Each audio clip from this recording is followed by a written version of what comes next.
ॐ ॐ यो ब्रह्माणं विदधाति पूर्वं यो वै वेदांश्च प्रहिणोति तस्मै तं ह देवमात्मबुद्धिप्रकाशम् मुमुक्षुर्वै शरणमहं प्रपद्ये। ॐ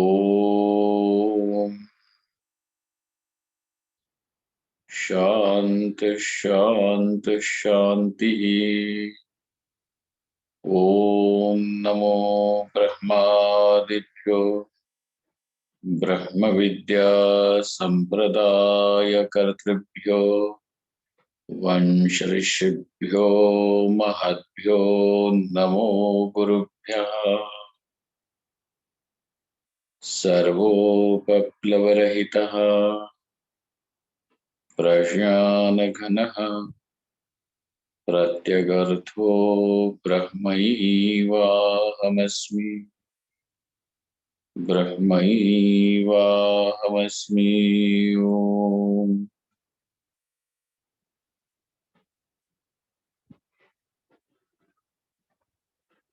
वेदान्तार्थविभासकाय गुरवे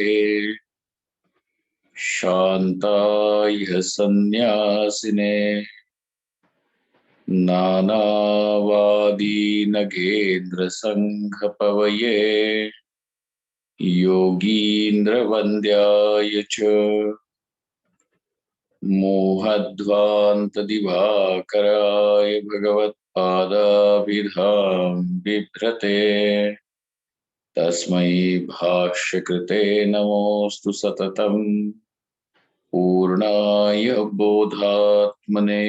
ॐ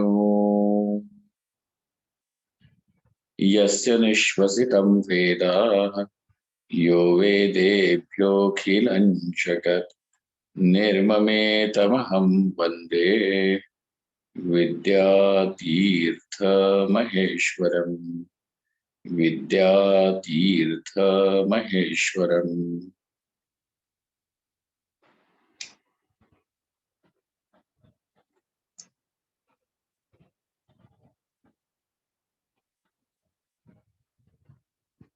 Whenever knowledge takes place, two things are inevitable, and therefore that what is inevitable and is a prerequisite a moment before any effect takes place is called as cause. Effect will be uttarakshanavardhi. The effect will be a moment later. But before the moment of the effect taking place, the cause is essential. Without the cause, effect cannot be born, cannot take place. And therefore, the cause will be prior to the effect, whose presence is prior and inevitable is called as cause. So when the knowledge is going to take place, what is it that is not only just prior to it, because even ignorance is going to be prior to this knowledge. Let us assume that you did not know what this animal is. And after a moment, now you have come to understand what that animal is. Thus, we are going to say that the knowledge has now taken place. It wasn't there a moment before, but it has taken place now. Therefore, we can say that this particular knowledge, by word knowledge, we mean Vrittijnanam over here, not as consciousness. Knowledge which is taking place has something prior to it, and its presence is inevitable. Such samagri material then is going to be called as the cause. What is required? Just as before the pot is created, presence of clay is not important, but the presence of clay is inevitable. It is prior and also it is inevitable. Only then can you have a pot created. Therefore, we can say with confidence that the clay is the cause of the pot. Knowledge has to take place.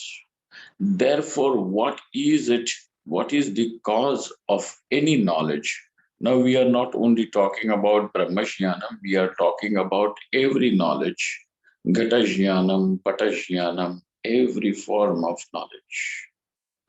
What is it that is required because of which Vastu Siddhi, knowledge of that object, takes place? And the rule is Lakshana Pramanabhyam Vastu Siddhi. Two things are required. There should be a cognition of the distinguishing features, characteristics of the object, and now we also require the right apparatus through which knowledge can take place. The object can be contacted. If you have already cognized what is the lakshana of the cow, sasnadi matvam, that you already know a cow means an animal with these features.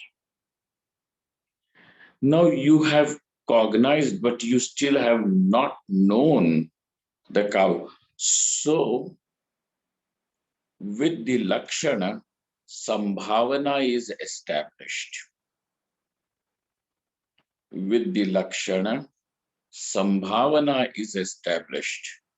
And through the pramana, the object which was sambhavita object, which was whose existence was uh, was accepted, whose existence was accepted because of lakshana. Now that object is actually cognized, is actually seen, known. So when you know, now in your life you had never seen, let us imagine that you had never seen what is a cow, but you have heard people talk about cow, and therefore you ask someone what is a cow, and that gentleman tells you cow is an animal with these features. And how are those features? Those features are so unique to the cow that it is impossible to replicate them in any other animal, and therefore with that lakshana, if you have those lakshanas, you cannot mix up, confuse cow with anything else.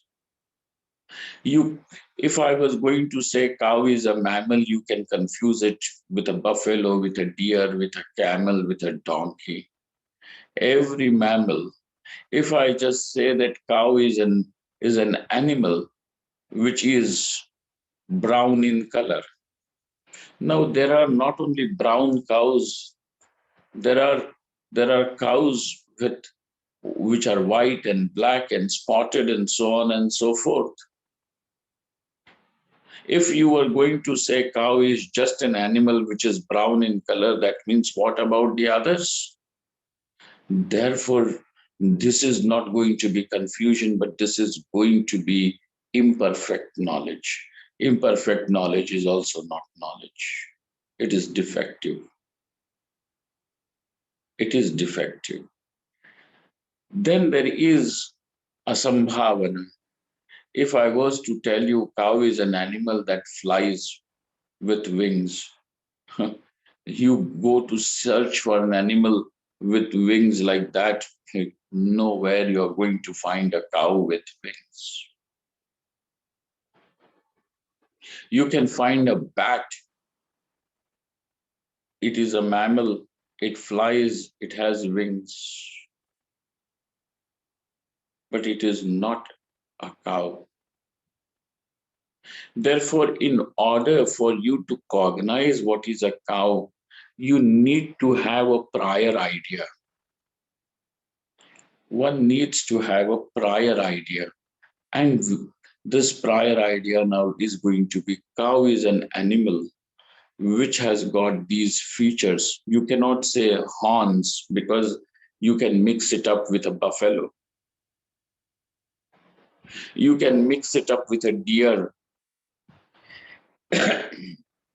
You can mix it up with a rhinoceros. There are several possibilities of you getting confusing cow with some other animal.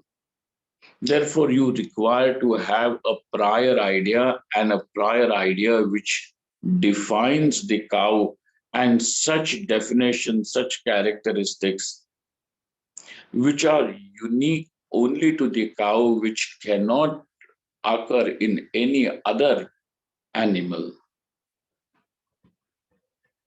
And therefore, we say cow has got this one feature.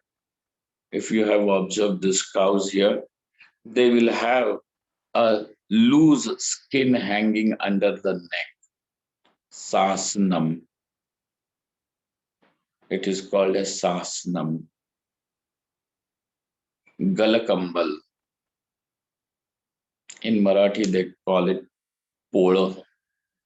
Pola. It is loose skin hanging. You cannot find this feature. There are a few other things, but just understand this. You cannot find this in a buffalo. You can't find this in a deer. You won't find this in any other animal. It is unique to the cow. And therefore, we are going to say, oh, that animal which has got these features is cow. Now you have a certain idea, a prior idea. You still have yet not seen cow. Now, with that idea, what has happened to you is that you have accepted the possibility of its existence. Sambhavana is established. You have accepted the possibility of its existence. So, also, when now you already have the lakshanas, a prior stored in your mind, then you go for a walk and you come across an animal which you have not seen before. And when your eyes meet that animal, you know this is a cow. Why? Because your eyes have now contacted and you already had the lakshana. Thus, that cognition takes place. You are enlightened about what a cow is. You can say, I know cow. Therefore, knowledge will take place with these two things, Lakshana and Pramana. Pramana is the apparatus, the tool, the instrument, Karanam, through which the object is contacted or seen, known. Pramayaha Karanam Pramana. Then Lakshana and Pramana. Through these, Vastu Siddhi takes place. Presently, what is it that you want to know? We want to know what is Jeevanmukti. What is its Lakshana? The Lakshana of Jeevanmukti is in a living person, in a living person. Now, this living person we are talking about, who already has done some Shravana Manana Nididhyasana. So, in a living person, and this is common for any person, as long as that person is alive and the mind is active, till then, the chitta dharmas, the intrinsic qualities of mind, like the kartritvam, bhoktritvam, the experiencership, the knowership, the doership, sukham, dukkham, all these things, your own concepts, ideas, idiosyncrasies, just observe. Do they don't become a pain for you? So it is true, as long as the mind is active, functional, till then, these intrinsic qualities of the mind will always come to play their role. And whenever they come to play the role, pain is its net result. Affliction, pain is its net result. Klesha rupatvat bandha. And therefore, we are going to say, because it causes pain, because it causes affliction, because it causes misery, all this is a bondage. A person is constantly striving. Every person is constantly striving. Just look at yourself, look at the people all around you. Everybody is struggling. And and question, why is there struggle and strife in everyone's life? What are they striving? Somebody is going to say, I am striving to get more money. Someone says, I'm striving to get my wife a new job. Somebody says, I'm trying to get married. Third one says, I'm striving to get children, so on and so forth. But everybody seems to be striving. And that every struggle means that he is struggling to be free from something.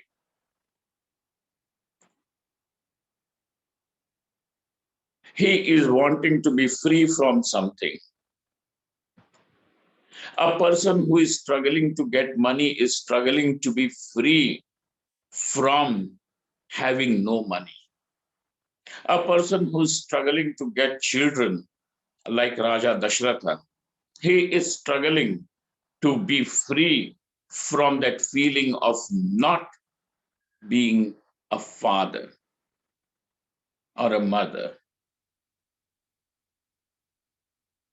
So every struggle means it is a battle against some sort of bondage, some form of bondage. What is the bondage that various people feel is not important? For a Viveki, what is the bondage? For a person with discrimination, and with discrimination means now he is he is a person with extreme sensitivity to life and living. He is extremely sensitive, which means that he is capable of understanding the smallest nuances, the finest nuances, the finest details. Such a person now is able to understand that, in fact, doership, experiencership, all these things which the general people not understanding it is a bondage, they keep on strengthening it. Thus, on the way, wanting to be free from dukkham, they keep on cementing, strengthening the bondage, the misery, and then cry foul wise their misery in life. So doership, experiencership, sukha dukkha, etc. All this is klesha rupatvat. And remember that when we are saying even this sukham is also dukkham,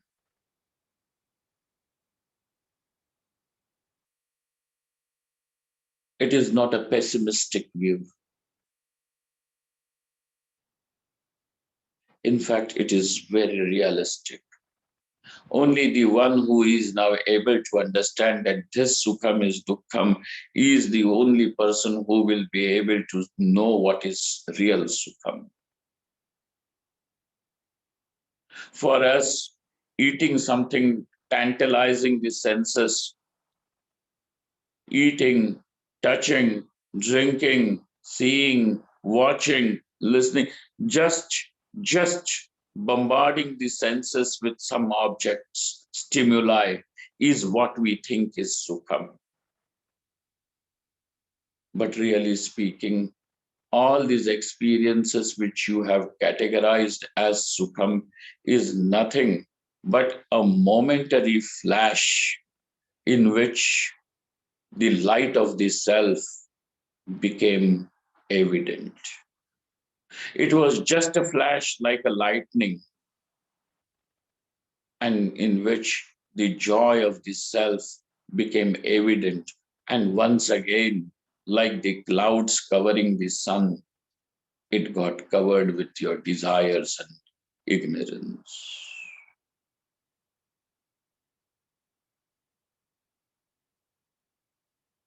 Therefore, when we are talking about sukham, which an ordinary person calls as sukham, which means that he thinks that a contact, a relationship with the world in some form of the other is called as sukham, is actually dukkham.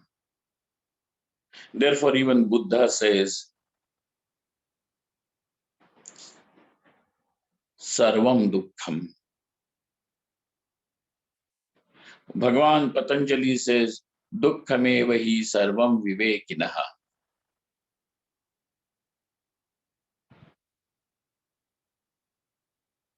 These are not ordinary words of sage Patanjali. Dukkhameva hi sarvam vivekinaha. And he makes it clear, not for ordinary people. Ordinary in the sense, I'm not saying ordinary is something despicable. By ordinary means, I mean to say a person who is yet not ready to, to, to, to observe life. And when a person misses the opportunity to observe, to understand, he has missed it forever. 50 years and 60 years and 70 years and 70 lives, 84 lives forms may be spent, and yet the person will remain ignorant. Not the Viveka will not rise. Therefore, in all, Swami Dayananji says, there is this maturity, and for this maturity, this maturity is not something which will occur with age. It is something that you will have to struggle to invoke. Even sage Vasishtha in the earlier what do they call, portion, was talking about Purusha Prayatna, Purushakar, Paurusham. That means that self-effort you'll have to struggle. If the butterfly never struggled to open its wings, it will never be able to spread the wings. It will, if it didn't stretch, if there was no effort on the part of that butterfly after coming out from the cocoon, the wings would always remain.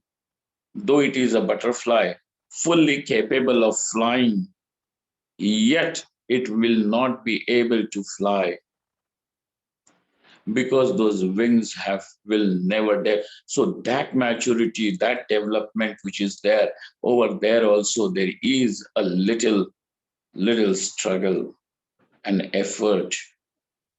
Over here too, one will have to put in Viveka. So now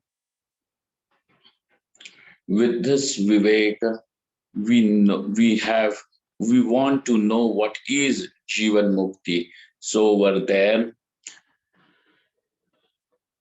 Jivataha Purushasya. We are talking about a living person.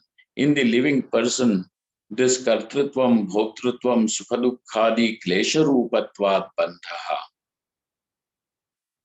And therefore, what would Jivan Mukti mean is to be free from this bondage as one is living will be called as Jivan Mukti. To be free from this bondage, it will be called as Jivan Mukti. And that freedom from those intrinsic qualities of the mind, even as the mind is still existing, may not be possible, cannot be possible, is not possible, and therefore the meaning of that freedom over there is abhibhava. It means subduement, to subdue it, to to to reduce it, to reduce the noise level to such, to its lowest ebb, so that its presence or absence does not make any difference. Its presence is as good as its absence. That will be abhibhava.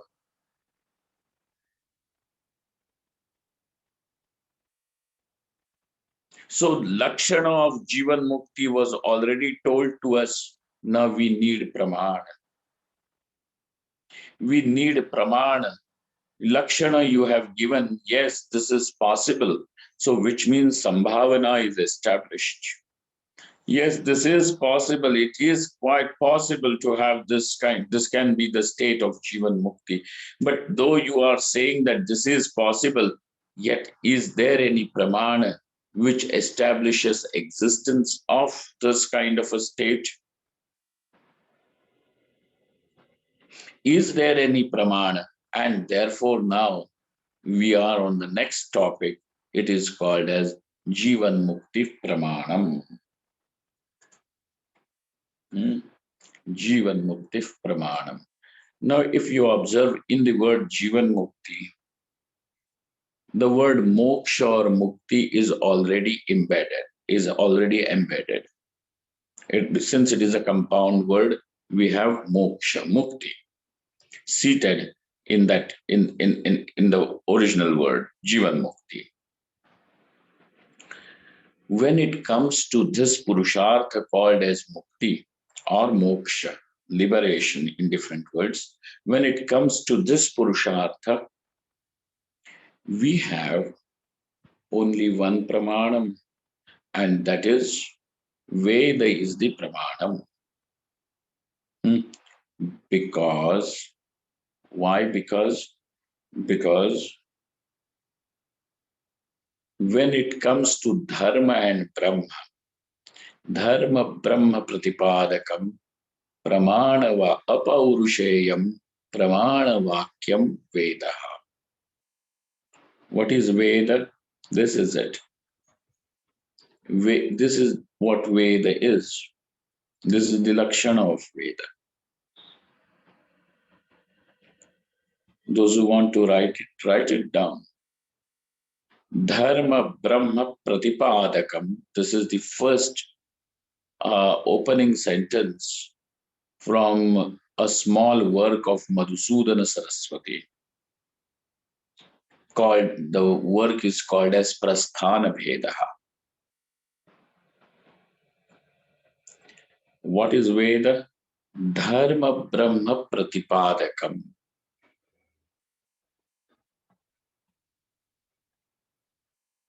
That which propagates what is Dharma and what is Brahma.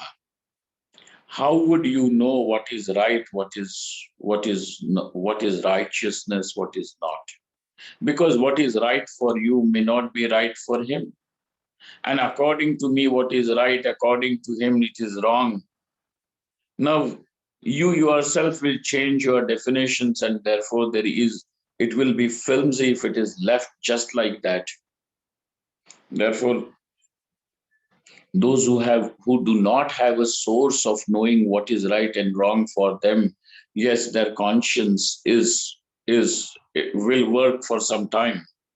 But remember that conscience of ours is also going to be not impartial. It will be conditioned.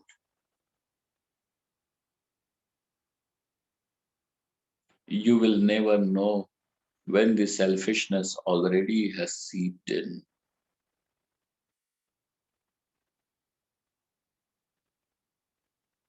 That was the difficulty with Gandhiji, which he could not resolve. He said, final is conscience. Conscience is the beginning. And without a person having the conscience, you cannot expect him even to start walking on the spiritual path. It is the beginning, but Gandhiji made a mistake. He called the beginning as the end.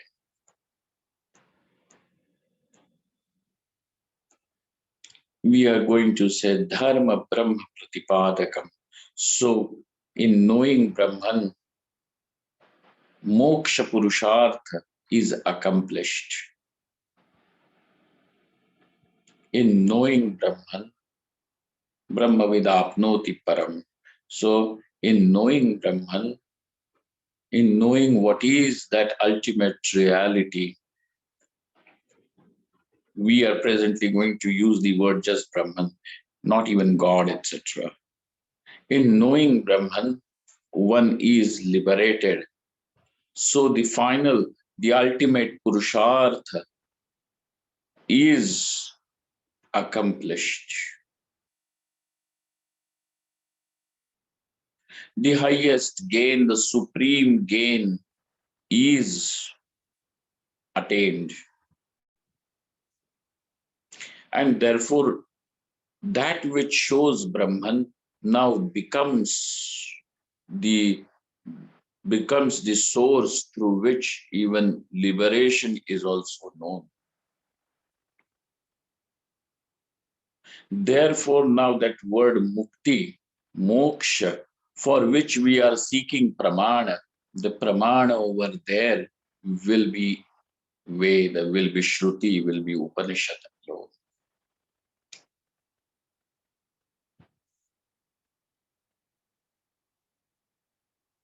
But over here we have added one more word to that mukti, and that is Jeevanmukti. But when are you going to call that mukti as Jeevanmukti?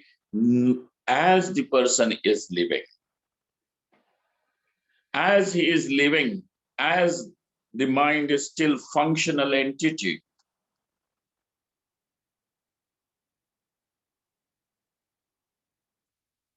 as living in the sense not in coma, not in any other unconscious state, but he is living very much available, breathing, and the mind is there. So over here, for in mukti, which is now told to you by the Upanishads, when is found in a living person, as is still living, it is going to be called as Jivan Mukti. And therefore, now in the Pramana, to establish, to know what is Jivan Mukti, we have Shruti as the Pramanam. Here we begin. Now, when that what has been taught, that which what has been shown by the original source Shruti, when is reflected, when it is echoed by the words arising out of someone's understanding and memory, it is going to be called as Smriti. Whether it comes through Sri Krishna, whether it comes through Vyasa, Shuka, Vasishtha, Rama, anyone, when they are going to speak and going to speak about the same things which the Veda as the original source has shown, it will be called, it will have equal weightage, but it is not Shruti, it is called as Smriti. It will have equal respect, but it will be called as, it is called as Smriti. So Shruti and Smriti. So here we are at that sentence. Shruti Smriti Vakyani Jeevan Mukti Sadbhave Pramanani.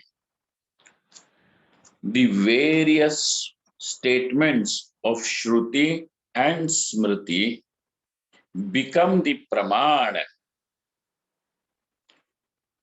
to establish the existence of Jeevanmukti. Okay? Because Pramana is going to illumine to you that what exists. That what does not exist cannot be shown to you by Pramana.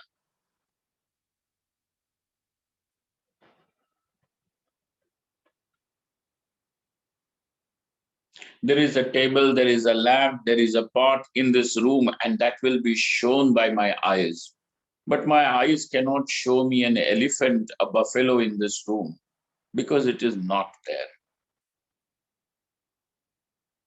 So eyes as the pramanas, as the apparatus to show objects, to know objects, will be able to show only those objects which are existing.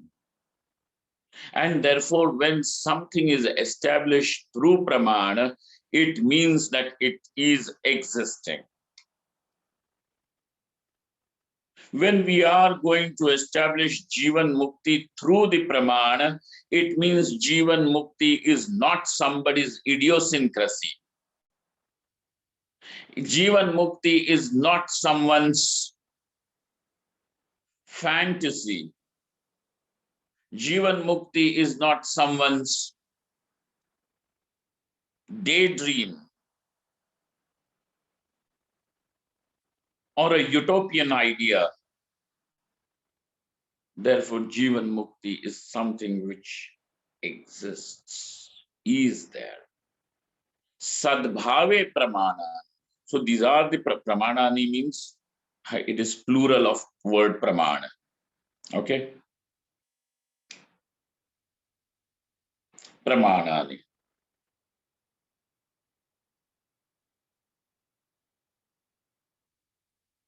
The neuter gender ending in akar will always have this Pramanani, Vakyani, Phalani. Huh? These are how it is in Sanskrit. Pramanani. It will establish. Therefore, Pramana is very important. Pramana is not a quotation, please, for heaven's sake. A pramana can be quoted because the pramana over here presently, the pramana is in form of words. So when those words are brought to you, those words, when understood, will function as to develop a new understanding.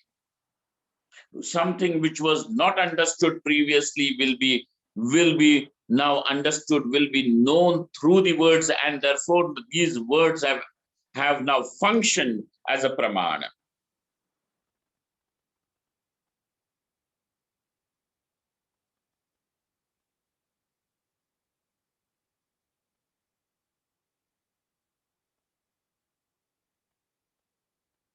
There is Shabda Jnanam. Pay attention to this. There is Shabda Jnanam. Shabda Jnanam means the knowledge of the sound. So when I click my fingers, the sound is heard and you have the knowledge. It is a click of the fingers, snap of the fingers. This is Shabda Jnanam. So also when I'm going to say the word rose, a rose, R, U, Z, O, O's, all these sounds are also detected by your ears. So there is the knowledge of these sounds is had, but the sound rose is able to create another knowledge in you. The sound rose creates the knowledge of flower, a fragrant flower, a particular fragrant flower.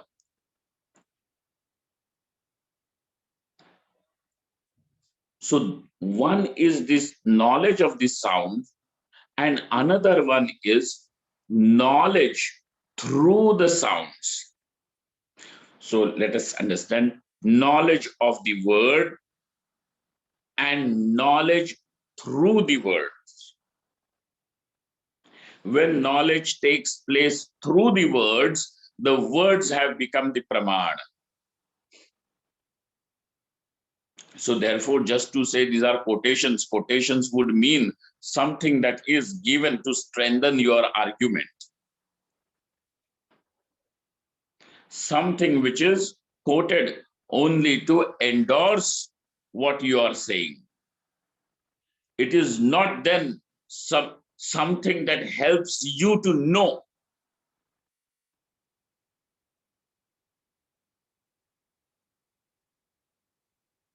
It just helps you to confirm. When we are saying pramana, it is not something which helps you to confirm. And you will be able to confirm something only when you have already known.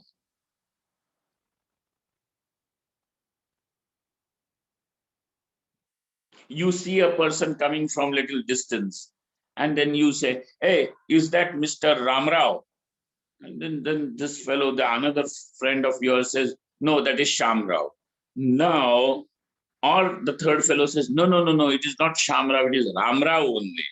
So now when the third fellow says it is Ramrao only, it confirms something that you have already known.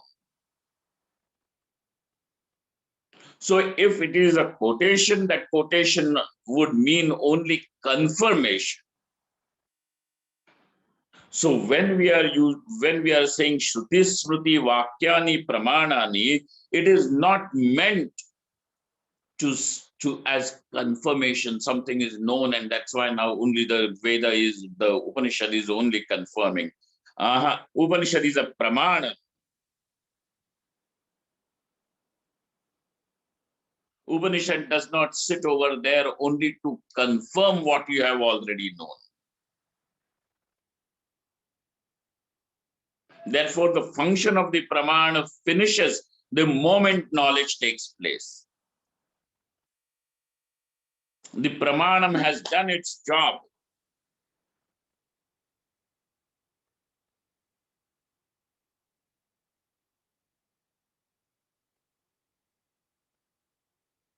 You can employ the pramana again and again. Even if you have known a part, because your eyes were open, you are awake, there was adequate light in the room, the eyes were able to establish the contact, and thus Sannikarsha has taken place, Vishayendriya Sannikarsha has taken place, knowledge has taken.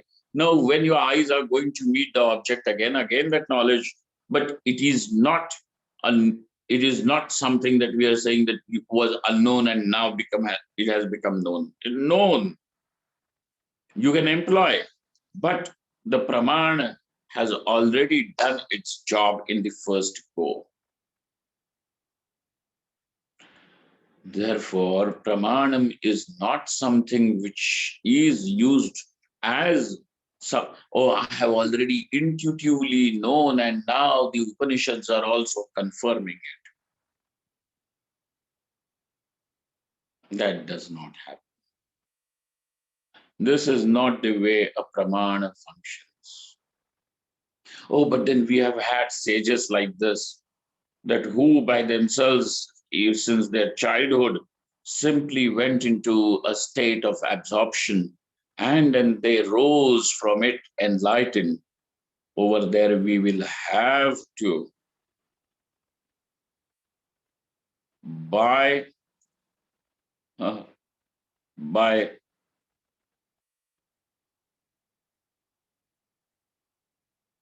anupapatti,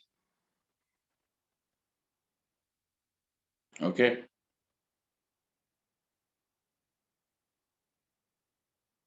by arthapatti pramanam, we will have to say now that this person in his earlier life already had finished his Shravana Manana, and now what was required was little Nididhyasanam, and that having he which he could not finish it before his last life, the body was shed, and therefore the other another birth, and here he has come. The Nididhyasanam was done, he is free. So it was already Shravana Manana was already done.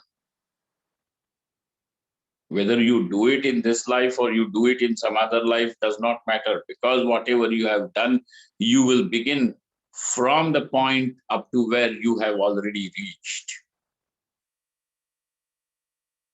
Therefore, do not say no, something is intuitive and I have already known.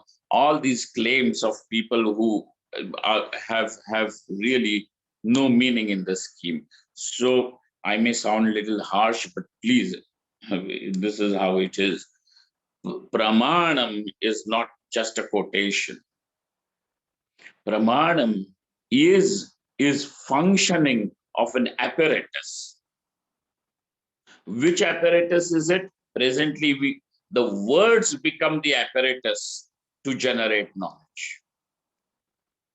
And when those words are not just ordinary words, but they are apaurusheya vakyas, shabda, and when it shows dharma and brahma, that is called as shruti, that is called as the Veda. Upanishad being the last portion of the Veda, it is Vedanta. So Shruti over here means Upanishad for us, because we are dealing with knowing Brahman. You see, therefore Shruti Smriti Vakyani Jeevan Sad Jeevan Mukti Sadbhave Pramanani. Sadbhave in knowing, in proving its existence. In it is not making it exist. It whatever is existing is illumined. It does not create its existence. It simply illumines what is there. Jeevan Mukti Sadbhave Pramanani. So now show us at least one, and there it goes. Tani Katavalyadishu Pathanti. In the Kathavalli, in the Kathopanishad, every chapter of the Kathopanishad is then it is called as Valli. Valli means a creeper. Valli.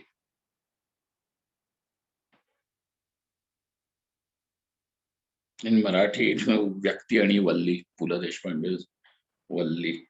Well, that is a different thing. How we use the words, colloquially.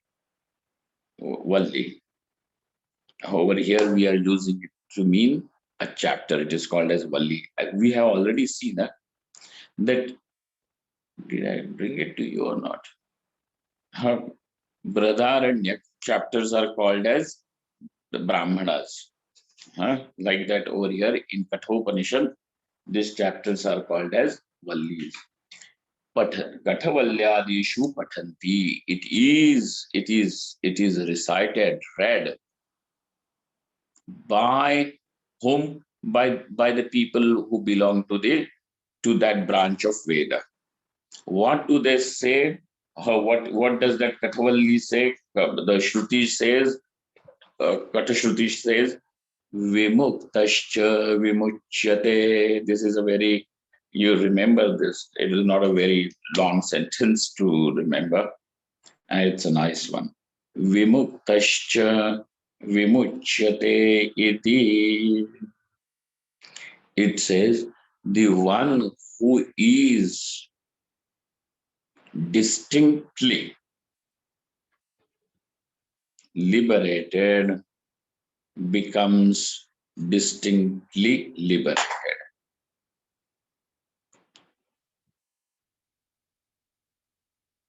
Now, the sentence, on the very face value of it, sounds like some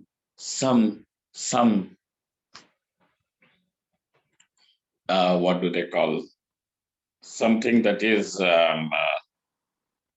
not right. Grammatically it's okay, but arthataha there seems to be some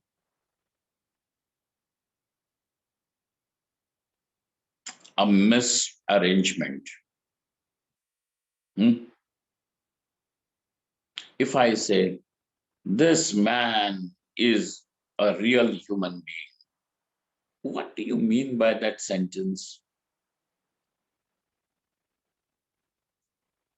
Every man and a woman, by the very virtue that he or she is a man or a woman, is a human being.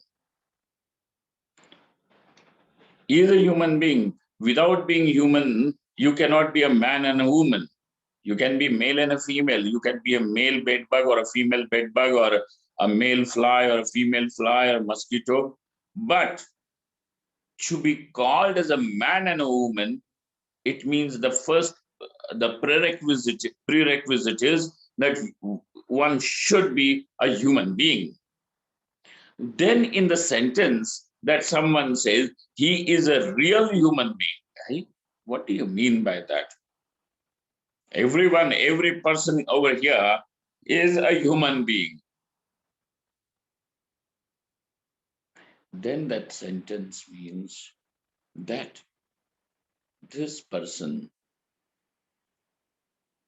has a nature of of what can be admired, what can be really be respected.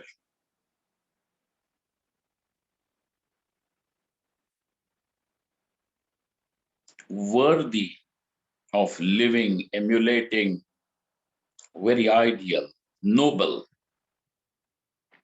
That is what we mean by that. So also over here, what are the words? Look at it. Vimuktaha. Vimuktaha means you see the word muktaha in that, with what do they call that thing? Prefix, na? Suffix, prefix. With a prefix. With a prefix, vi.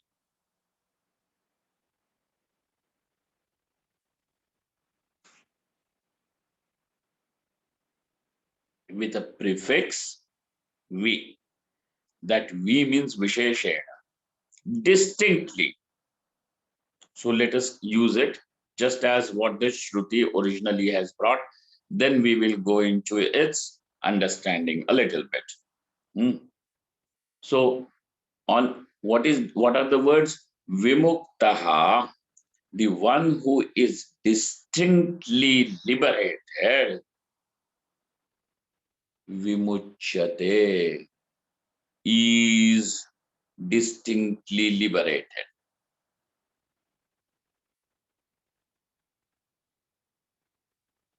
Who is distinctly liberated? The one who is already distinctly liberated. Oh, do you see how that sentence is?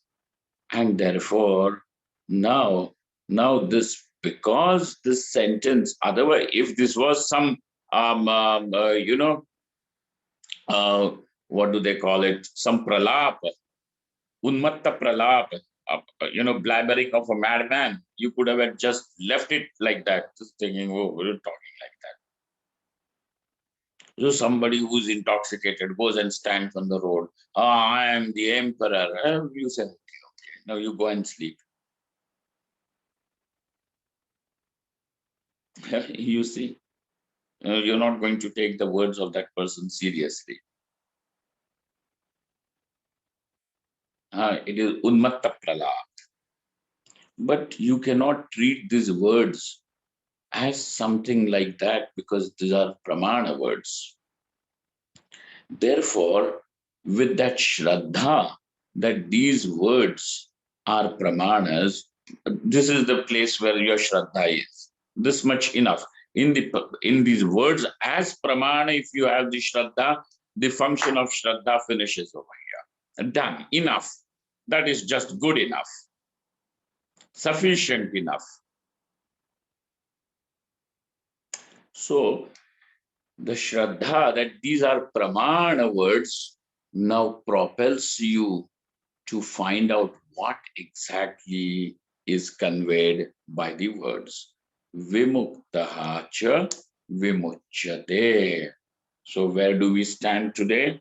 That we want to understand the implication of the words vimuktascha vimuchyate. Why? Because Vidyaranya Swami says that these words are praman, establishing what? Existence of Jeevan Mukti. Therefore, we are going to decipher, try to understand the implication of Vimuktascha Vimuchyate iti. Okay, let us see that. Uh, a little bit, for you to carry. Vimuktaha means the one who is free whilst living. How is he free? The one who is free from various bondages of lust and greed and anger and frustration and all those things. In my childhood, my mother behaved like that, father said something like that, and it has left a scar. All this is resolved. No complaints, no regrets, no nothing. So all the complexes are resolved, and therefore the one who is free from karma, etc., lust and greed and all these things, put everything, all the garbage there. One who is free from all this is Vishesha Muktaha. Then what happens to him? That person becomes totally, completely, distinctly liberated. Okay, this is the sentence. We will come to it because this is going to prove to us what? It is going to show us, it is going to prove the existence of Jivan Mukti, Jivan Mukti Sadbhave Pramanani, or presently just this Vakyam will be Jivan Mukti Sadbhave Pramanam iti. Let us meet again tomorrow just to inquire in this one sentence. Om, and few other things. Okay, otherwise we will say only one sentence. No, there's something more to it, much more. Om yasya nishvasitam vedah yo vedebhyo jagat nirmame tamaham vande vidyatirtha maheshwaram vidyatirtha maheshwaram. Om Purnamadaha Purnamidam Purnat Purnamudachyate Purnasya Purnamadaya Purnamevavashishyate. Om Shanti Shanti Shanti. शङ्करं शङ्कराचार्यं केशवं बादरायणं सूत्रभाष्यकृतौ वन्दे भगवन्तौ पुनः पुनः। ईश्वरो गुरुरात्मेति मूर्तिभेदविभागिने व्योमवद्व्याप्तदेहाय दक्षिणामूर्तये नमः. Thank you, friends.